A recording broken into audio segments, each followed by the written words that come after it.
¿A quién le... Ok, ahora sí. ¿A quién le gustaría orar para iniciar? José, adelante. Señor, te damos gracias por permitirnos estar aquí. Gracias.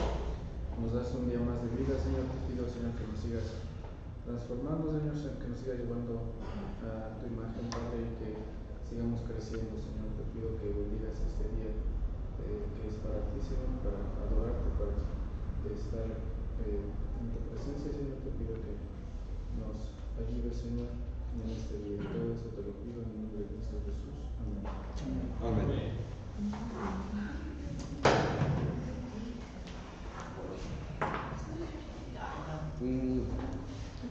Acá estamos todos.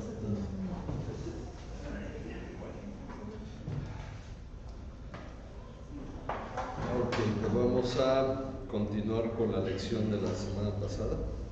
Sí,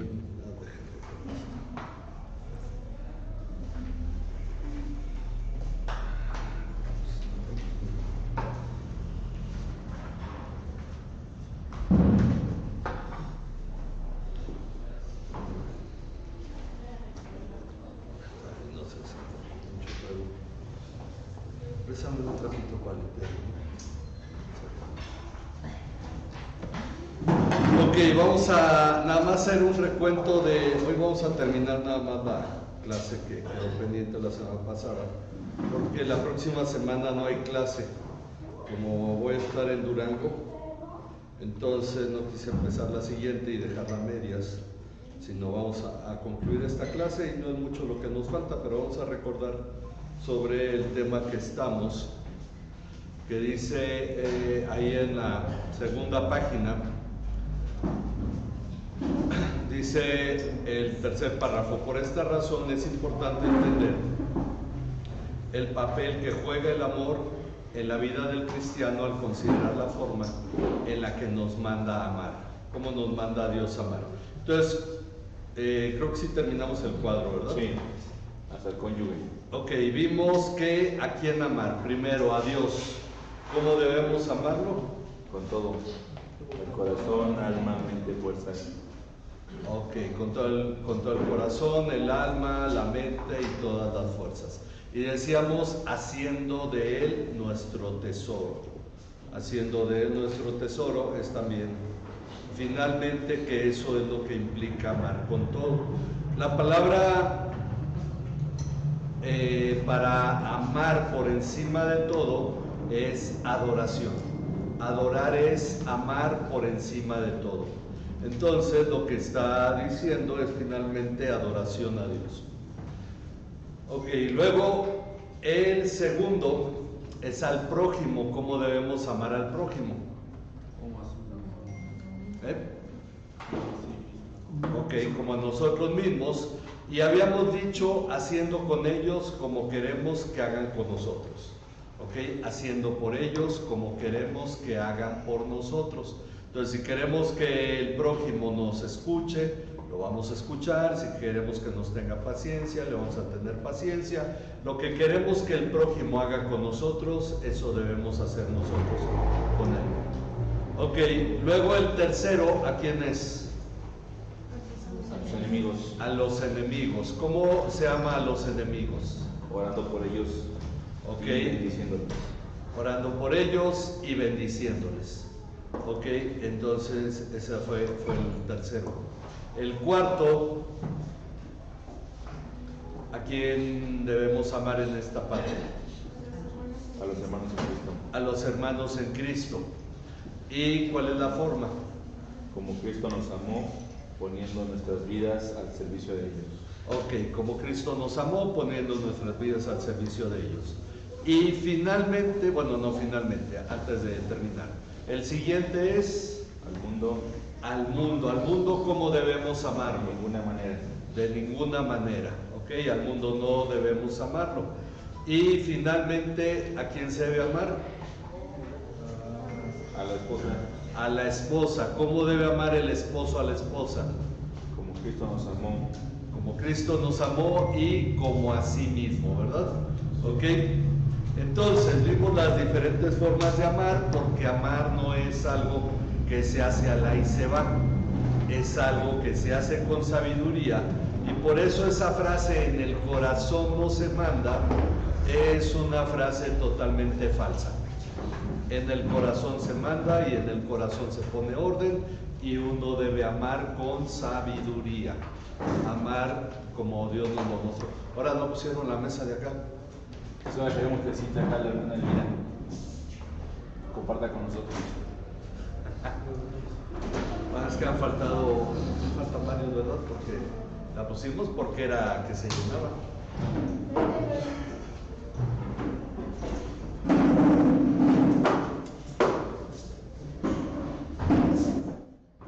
Ahí ayúdenle a Josué nomás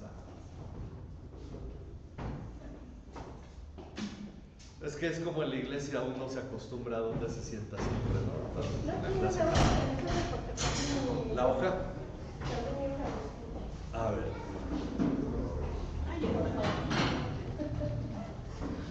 Aquí está. Ok.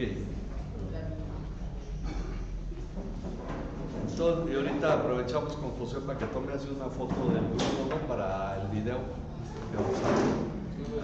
Si quieres al final, a ver si llegan los que faltan.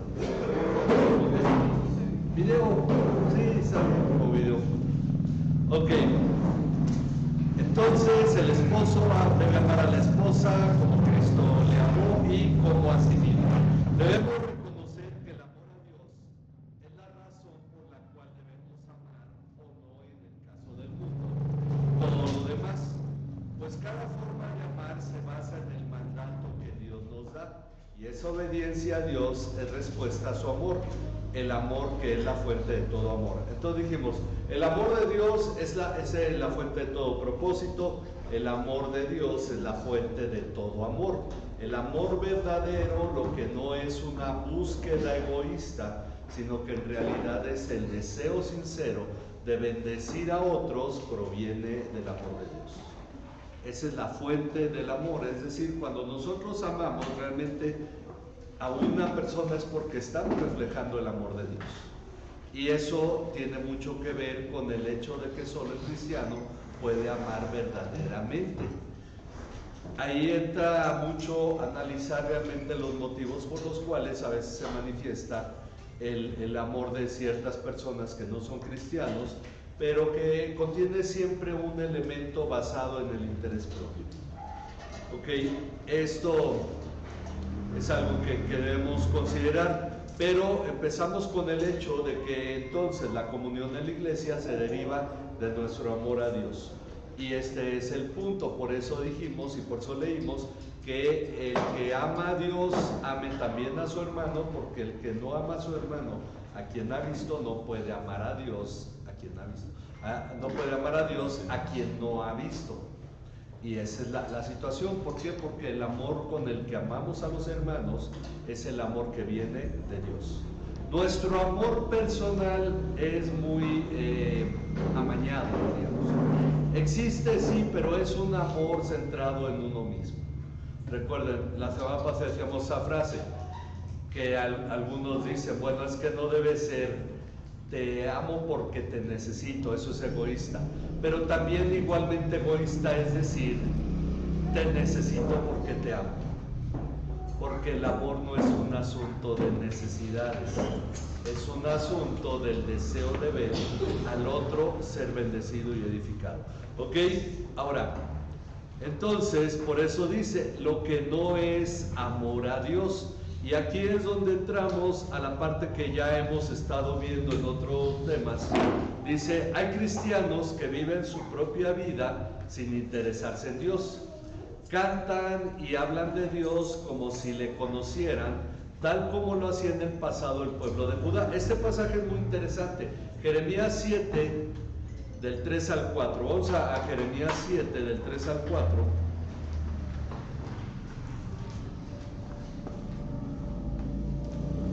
Alguien que lo guste leer, tenemos pocos versículos, entonces si quieren de manera voluntaria. Jeremías 7, del 3 al 4. Así ha dicho Jehová de los ejércitos, Dios de Israel, Mejorad vuestros caminos, vuestras obras. Dios haré morar en este lugar. No fiéis en palabras de mentira, diciendo, templo de Jehová, templo de Jehová, templo de Jehová es este. Ok, ahorita vamos a explicar por qué la frase. ¿Se puede cerrar esa puerta? Nada más. Y a ver, Mimi, si no cierras aquella puerta para que no entre el frío. Gracias. Ok, dice el Señor, no confíen en palabras engañosas que dicen, este es el templo del Señor. Ok, luego habla templo de Jehová, templo de Jehová.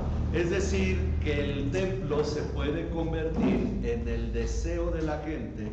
Ayer mandé no lo mandé ayer en Messenger porque no subía, creo que no subía a final de cuentas. Antier mandé un video de César Vidal que tiene que ver con esto. El asunto es el punto de la incredulidad. Hay gente que ama su denominación, hay gente que ama su templo, hay gente que ama sus costumbres, y la iglesia puede ser una costumbre, pero no por eso aman a Dios. Ese es un aspecto importante.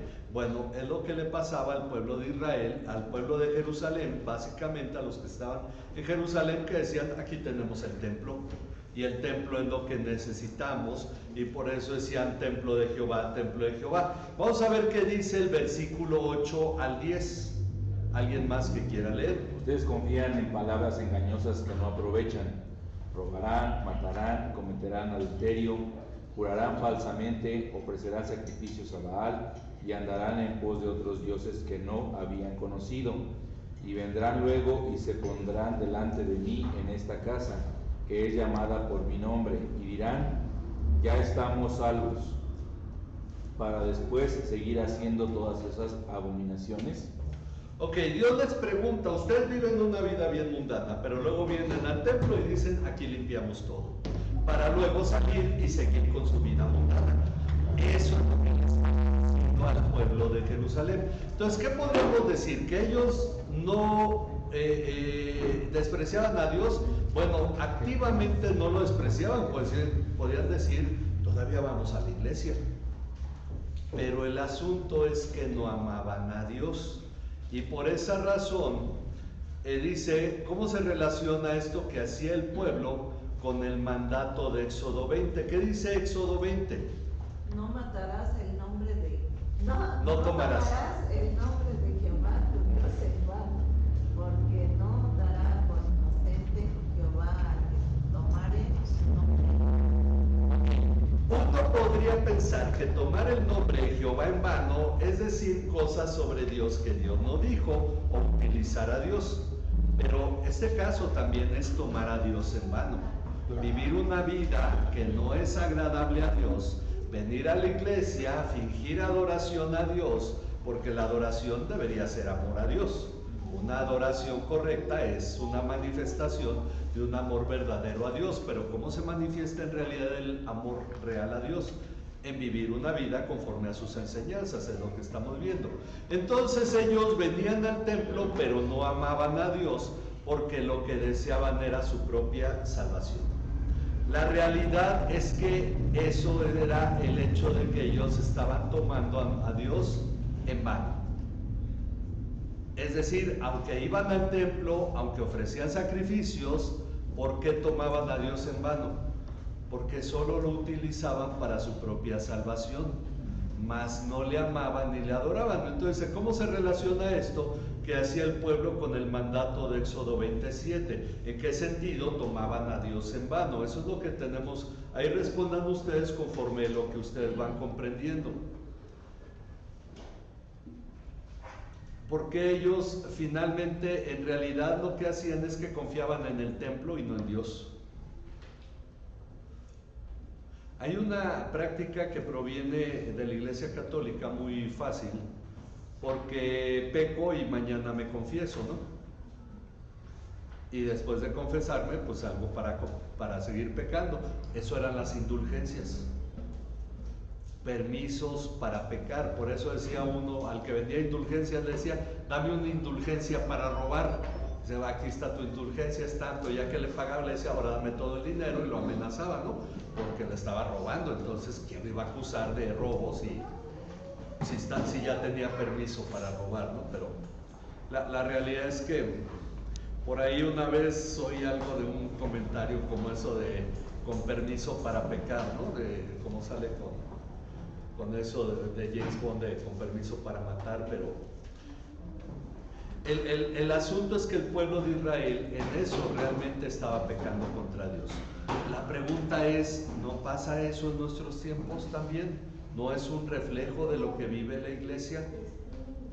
Muchos cristianos, no estamos diciendo la totalidad, pero la realidad es que eso va mucho de la mano del hecho de que el evangelio que se ha predicado se ha centrado en el ser humano y se le ha promocionado Dios para beneficio personal, mas no porque en realidad se busque amar a Dios. Aún lo que se hace en la iglesia por amor a Dios, en realidad tiene más esencia de amor a uno mismo. Y ese es el punto que tenemos que considerar. Dice, en la lección 3 vimos que la iglesia de Éfeso, de Apocalipsis 2 del 1 al 7, vamos a leerlo, alguien que quiera leer Apocalipsis 2 del 1 al 7, para recordar, esto lo vimos en la lección 3, algunos de ustedes no estuvieron en ese tiempo en el curso, pero vamos a ver Apocalipsis 2 del 1 al 7. Escribe al ángel de la iglesia en Éfeso, el que tiene las 7 estrellas en su mano derecha, aquel que anda entre los 7 candelabros de oro, dice esto: yo conozco tus obras, tu fatiga y tu perseverancia, y que no puedes soportar a los malos, y has sometido a prueba a los que se dicen ser apóstoles y no lo son, y los has hallado mentirosos. Tienes perseverancia y has sufrido por mi nombre y no has desmayado. Pero tengo esto contra ti, que has dejado tu primer amor. Recuerda, por tanto, de dónde has caído y arrepiéntete, y haz las obras que hiciste al principio. Si no, vendré a ti y quitaré tu candelabro de su lugar, si no te arrepientes. Sin embargo, tienes esto, que aborreces las obras de los nicolaítas, los cuales yo también aborrezco. El que tiene oído, oiga lo que el Espíritu dice a las iglesias. Al vencedor le daré a comer del árbol de la vida que está en el paraíso de Dios. Bien, lo que tenía la iglesia de Éfeso era mucho trabajo, mucho esfuerzo, mucho ánimo, mucha perseverancia. A pesar del sufrimiento, no desmayaba. Había sufrido por el nombre de Dios y no desmayaba.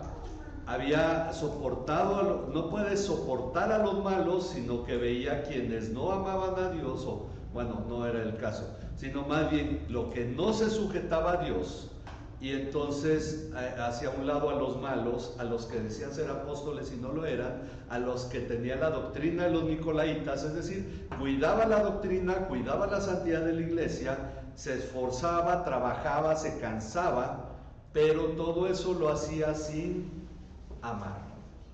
El asunto es que es tal vez la iglesia más grave, aunque sí las otras tienen amenaza. A esta se le dice: arrepiéntete, mira de dónde has caído, haz las obras primeras, porque si no, vendré y quitaré tu candelabro de su lugar si no te arrepientes. Y uno diría, pero es una iglesia muy esforzada, perseverante, con ánimo, cuida la doctrina, hace todo. ¿Cuál es su falla? Que no ama a Dios. Porque las cosas se pueden hacer sin amar a Dios. La iglesia puede amar sus actividades, puede amar sus propósitos y objetivos. Es correcto tenerlos, puede ser esforzado. Hay gente que se esfuerza por el evangelio, pero no por eso ama a Dios. Parecería paradójico, pero el asunto es que es cierto que hay gente que lo que quiere es ver a su denominación florecer, a su movimiento crecer, pero en realidad no ama a Dios. Juan Wesley era un sacerdote anglicano que tenía mucho entusiasmo en evangelizar, en predicar el evangelio, y nadie se salvaba. Estaba muy entusiasmado buscando eso, hasta que un moravo de un nombre casi impronunciable una vez por ahí lo tuve y no me lo memoricé porque eso parece polaco, pero era alemán. Le preguntó: ¿el Espíritu le ha dado testimonio a tu espíritu que eres hijo de Dios? Y Juan Wesley, que amaba su iglesia, que amaba el evangelismo, que amaba todo eso, se dio cuenta que nunca había creído en Cristo. Entonces, él tuvo que convertirse a Cristo. Después, obviamente, fue el fundador de lo que es llamado la Iglesia Metodista. Primero fue un movimiento dentro de la Iglesia Anglicana. El metodismo era una sección de la Iglesia Anglicana, hasta que fueron los anglicanos los que lo sacaron prácticamente y se organizaron como la Iglesia Metodista. Pero es cierto, muchas cosas se pueden hacer sin ser cristiano y sin amar a Dios. Dentro de las iglesias, en los movimientos, evangelistas famosos lo han dicho, músicos cristianos lo han dicho. Es un gran negocio, pero yo no creía en esto.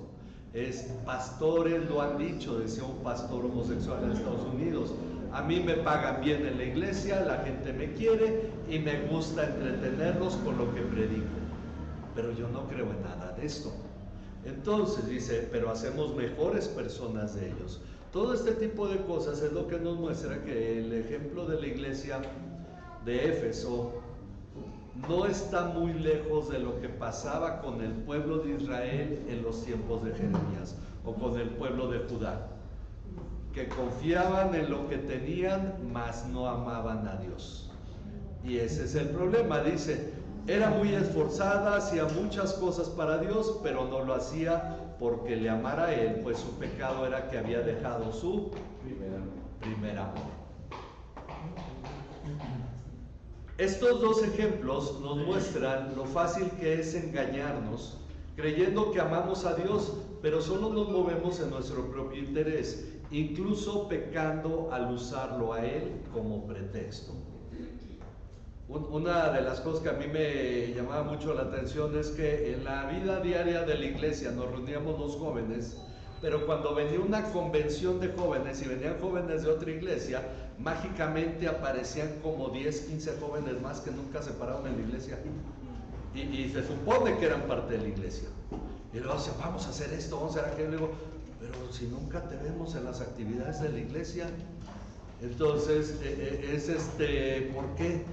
No era porque ellos quisieran realmente ver a la iglesia crecer o porque amaran a Dios, sino porque había actividades donde iba a haber más jóvenes.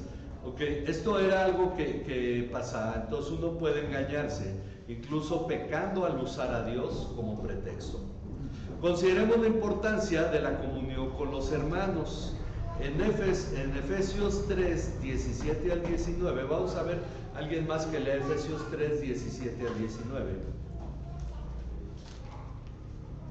De manera que Cristo habite por la fe en sus corazones. También ruego que, arriesgados y cimentados en amor, ustedes sean capaces de comprender con todos los santos cuál es la anchura, la longitud, la altura y la profundidad, y de conocer el amor de Cristo, que sobrepasa el conocimiento, para que sean llenos hasta la medida de toda la plenitud de Dios. Aquí nos enseña que el amor de Dios se llega a comprender estando, como dice aquí en el versículo 17, arraigados, esa es la primera palabra, y cimentados. Arraigados y cimentados, es decir, las dos cosas. Una hace referencia a las plantas que se arraigan, tienen raíces. La otra hace referencia a los edificios que tienen cimientos. Esto es para enfatizar el hecho de que el fundamento, lo que nos mantiene, lo que debe estar ahí puesto para un sustento real en nuestra vida es el amor. Arraigados y cimentados en amor. Y aquí tuve que hacer esto un poco más breve, porque dice de conocer cuál es la anchura, longitud, altura y la profundidad. esto, y luego dice, y de conocer el amor de Dios, pero viendo todas las demás versiones, dicen, así conocerán el amor de Cristo. Entonces, dice ahí, estando arraigados y cimentados en amor, en unidad con todos los santos. Así es como se llega a conocer el amor de Dios. Esa es la petición del apóstol Pablo por la iglesia de Éfeso. Por eso en el versículo 16 dice, les ruego que les conceda a ustedes, conforme a las riquezas de su gloria, el ser fortalecidos con poder por su espíritu en el hombre interior. Y entonces ya habla de manera que Cristo habite en sus corazones por la fe. Y también ruega que arraigados y cimentados en amor lleguemos a conocer el amor de Dios que excede a todo conocimiento, junto con todos los santos. Ok, entonces, bueno, ¿alguna pregunta, comentario? El punto es que decíamos al inicio de esta lección la semana pasada que el amor ha sido menospreciado, sin embargo tiene una importancia vital en la vida cristiana. Entonces estamos hablando de la vida espiritual y uno de los factores importantes, y tal vez este es el esencial, es que amemos de la manera correcta. Pero ¿de dónde proviene el amor a los hermanos, a los enemigos, al prójimo, el no amar al mundo? ¿De dónde viene? Del amor de Dios. Entonces, si Dios nos ama, nosotros le amamos en respuesta. Y si amamos a Dios, ¿qué hacemos? Guardamos sus mandamientos, y sus mandamientos es que amemos de la manera correcta al prójimo, que amemos de la manera correcta a los enemigos, que amemos de la manera correcta a los hermanos en Cristo, que no amemos al mundo y que el marido ame a la mujer de la manera correcta. Entonces, ¿algún comentario, alguna pregunta? ¿No? ¿Todo claro? Ok, la próxima semana no tenemos clase porque voy a estar en Durango. Dios mediante, confiamos que Dios nos conceda este viaje, los medios, y estaremos ya dentro de 2 domingos continuando con la clase. Ok, entonces el próximo domingo va a haber el culto normal, pero no va a haber clase. Ok, entonces pues vamos a orar para terminar e irnos preparando ahora para el culto, oración un poco más temprano. Padre, te damos gracias por tu amor y cuidado, por tu bondad hacia nosotros. Gracias porque tú nos has amado, Señor, aún siendo pecadores. Tú manifestaste tu amor hacia nosotros, Señor, para darnos salvación, para limpiarnos del pecado, para romper esta relación con el pecado y tener ahora vida eterna y una comunión real contigo que se basa en el amor a ti. Te pedimos, Señor, que seamos guiados, Señor, a lo largo de nuestra vida aquí en la tierra, mientras batallamos y luchamos, Señor, porque sabemos que una vez en la eternidad todas las cosas serán muy distintas. Pero mientras estamos aquí, Padre, en medio de batallas, en nuestra manera de ser, en lo que el mundo es, lo que viene por delante de nosotros, Señor, para llevarnos a ser perfeccionados, Señor, todo esto establece luchas y batallas en las cuales sabemos tú estás con nosotros y tú nos estás guiando para nuestra transformación. Te pedimos que tú bendigas y prosperes tu obra en la vida, en el corazón de cada uno de los que estamos hoy aquí, Señor, en la vida y en el corazón de cada uno en esta iglesia, Señor, y que tu amor, Padre, se revele, se manifieste con claridad y lleguemos a comprenderlo, Señor, como dice tu palabra, que podamos nosotros comprender el gran tamaño de tu amor que excede todo conocimiento, Señor, para que vivamos en él, Señor, y crezcamos en él. En el nombre de tu Hijo Jesucristo, nuestro Señor y Salvador. Amén. Amén. Gracias, hermanos. Dios les bendiga. Vamos a continuar.